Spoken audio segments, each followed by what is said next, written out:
உத்தரப்பிரதேசத்தில் சமாஜ்வாடி எம்பி ராம்ஜி லாலின் வீடு சூறையாடப்பட்டதால் பரபரப்பு ஏற்பட்டது. சமீபத்தில் மக்களவையில் பேசும்போது ராஜ்புத் மன்னர் குறித்து ராம்ஜி லால் விமர்சித்து இருந்தார்.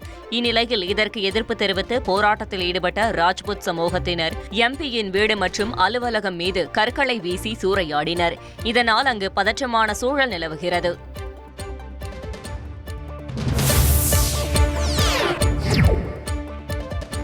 உத்தரப்பிரதேச மாநிலத்தில் உள்ள பல்வேறு பகுதிகளில் உள்ள மது கடைகளில் ஒரு மது பாட்டில் வாங்கினால் இன்னொரு மது பாட்டில் இலவசம் என்ற கவர்ச்சிகரமான அறிவிப்பு வெளியிடப்பட்டுள்ளது. இதனால் குதூகலமடைந்த குடிமகன்கள் நொய்டா, முசாஃபர் நகர், ஆப்பூர் உள்ளிட்ட பல்வேறு பகுதிகளில் உள்ள மது கடைகளின் முன்பு திரண்டுள்ளனர்.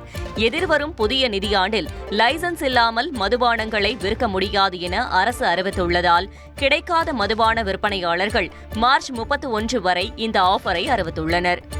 உங்கள் தந்திவன் தொலைக்காட்சியில் தெனாலிராமன் தினமும் மாலை 6 மணிக்கு காண தவறாதீர்கள்.